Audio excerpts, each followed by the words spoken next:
Hey guys, this video is just to help you guys get started with R, as in how to download R and RStudio and get those set up. If you've already downloaded R and RStudio, then there should be timestamps that you can skip ahead to so that you don't have to sit through all this. The point of this video is to help familiarize you with RStudio just so that it feels a little less scary and intimidating. We're not really going to be getting into almost any coding in this video. It's mostly just to familiarize you with the layout of RStudio.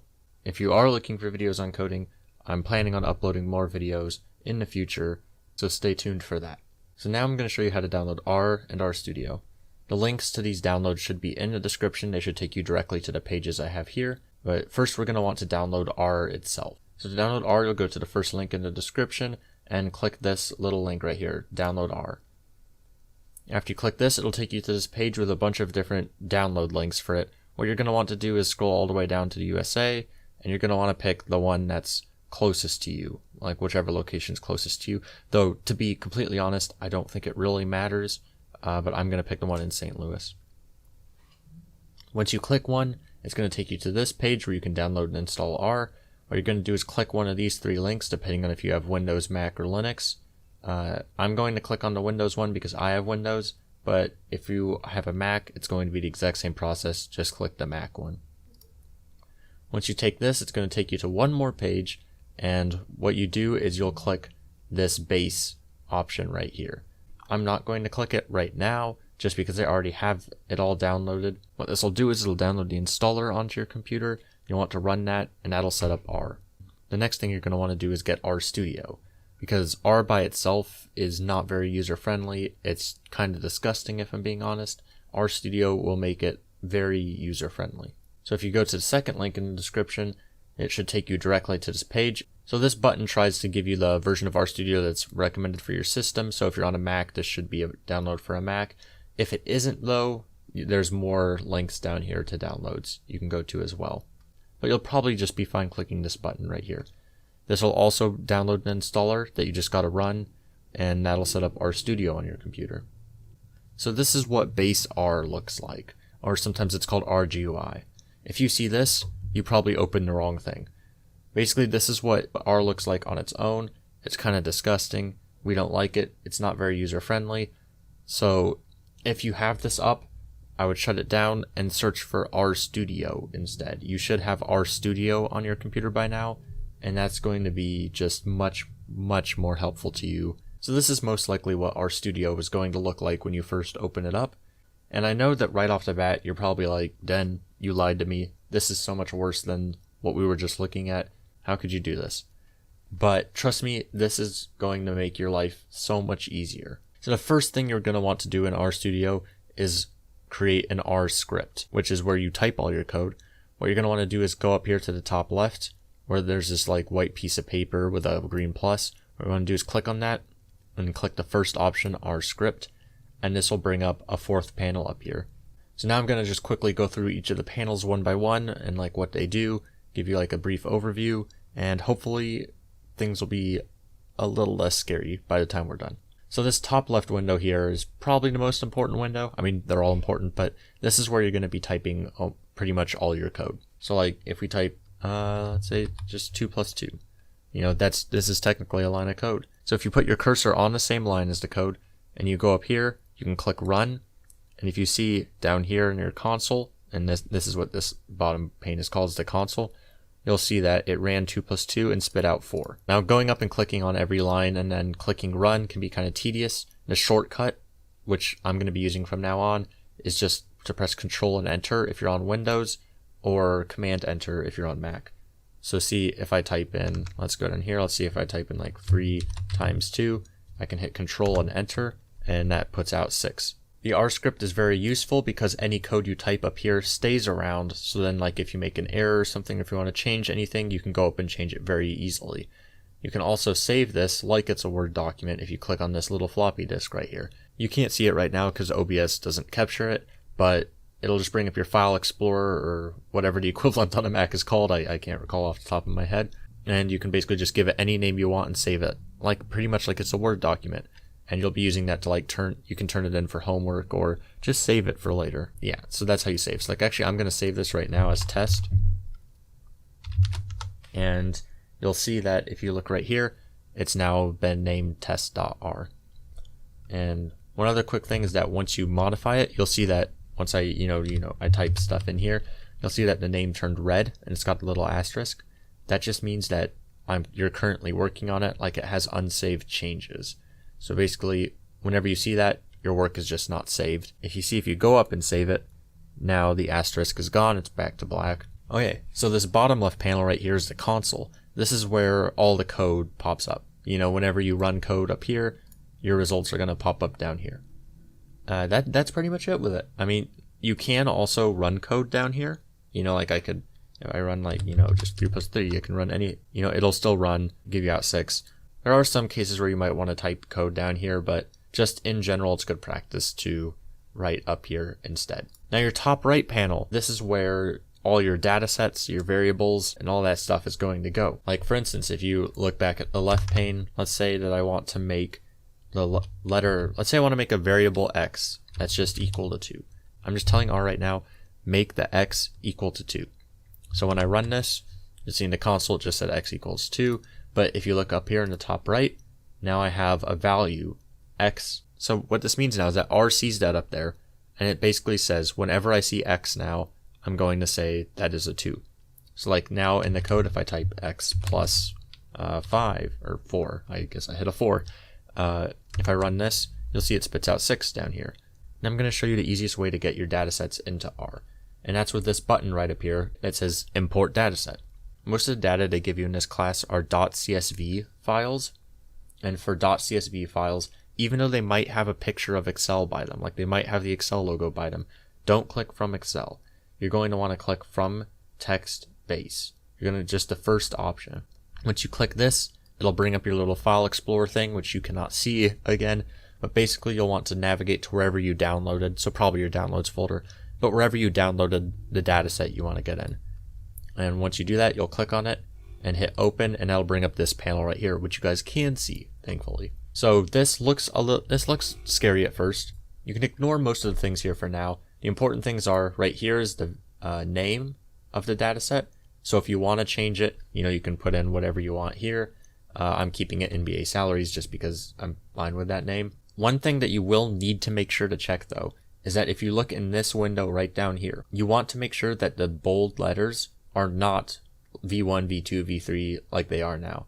Basically, if you look, you'll see that the second row are the actual names for the columns, but they kind of got shoved down and R gave them these automatic ones.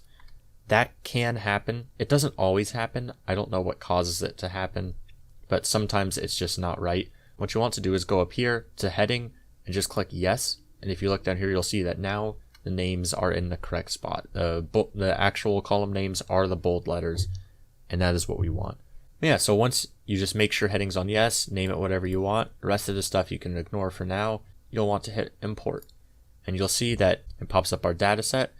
And on the right, you'll see that NBA salaries is now there. You can switch between tabs up here. It just adds it as a tab, and you can like switch back and forth up here. If you shut it down, you can open it back up just by going over here and clicking on the name of your data set, and that'll bring it back up.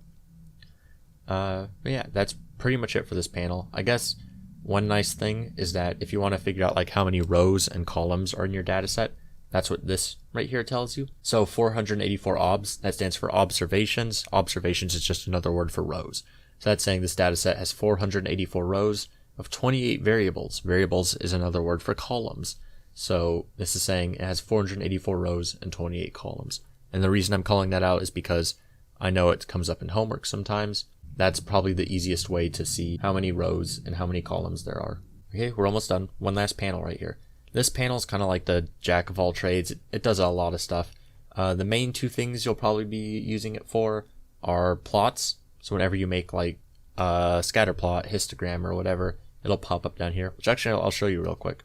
So like now that I have the NBA salaries data set in, maybe I want to make a histogram of NBA player heights, and don't worry too much about this code right now, but this will make like a very basic histogram of NBA player heights. If we run it, you'll see it's a bit squished. You can also resize the windows by like dragging in between them, but you'll see, boom, a plot's up here. If you want, you can save it as an image, you can right click and copy it. You can't, I'm looking at OBS right now and yeah, you can't see the pop-up window, but if you right click, you can like save image as, copy, whatever you normally do with images. The other thing you'll probably see the most down here is the help. So the way you get help with a function is you type question mark and then the name of the function. So like for instance, histogram is a function, or hist is a function. It makes a histogram. So if I go down here and type question mark hist and hit enter, and again, you could run this up here, like I could run it up here. The thing is, when I'm getting help with something, it's not normally something I need to stick around, so I'm running it down here. But either way works. You'll see what this returns is the help page for histograms. It gives a description of the function, different arguments that it can take, and here's a further description of the arguments, lots of details, values, examples. The R documentation gives you a lot of stuff. It can be kind of overwhelming, if I'm being honest. It's written by a bunch of stats people who sometimes don't know the best way to put things in English. For you guys, this might not be the best way to get help, but it is here if you want it. And I do know that in Stat 351, one of the questions asks you to just copy and paste a description of a function, and that's literally one of the questions on a homework. So to get there, you just do question mark and the name of the function. So yeah, it is nice to know. There's other panels here, like files can be nice, packages you might see, but for the most part, you're gonna be using it for plots and occasionally help. But yeah, that's pretty much it for the basic overview of R. One thing that I forgot to mention is that over time, things will start to build up here and, just stick around. And if you want to get rid of things, if you want to get rid of everything, you can click this broom right up here. And if you click yes, it'll delete everything here. I'm not going to, well, actually, yeah, I'll delete it. So see, that just clears it out. If you want to remove one thing at a time, there's a function called remove, or RM is another one that'll remove them. But that's not terribly important. I just know I get a lot of questions about that when I'm tutoring, so wanted to briefly mention it. And one last thing about R, from now on, you're probably going to see my R in dark mode, because dark mode is far superior to this white. I just wanted to start it off white because that's how you guys are going to see it when you first open it. I'm going to change it back to dark mode. And if you guys want to change the appearance of your R, this is not important at all, by the way. But if you want to change the appearance of your R, you can click on Tools and go to the last. Oh, wait, you can't see the drop-down menu. That's very unfortunate.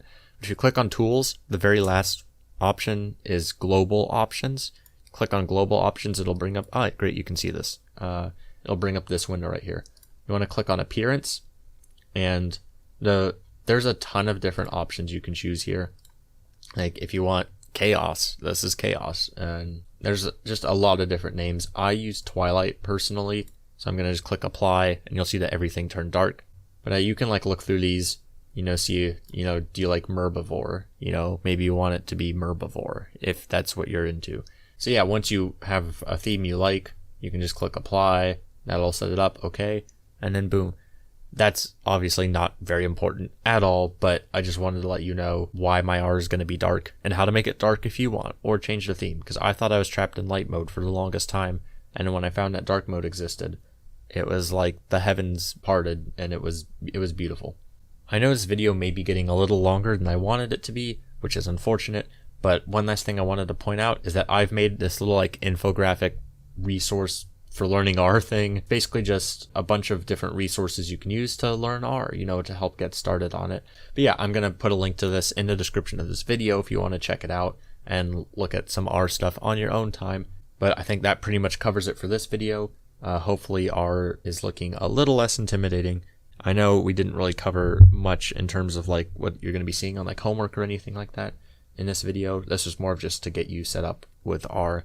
The goal is to make videos about different topics, hopefully get them out like before the homeworks are due. I don't know how much time I'm going to have, but we will see.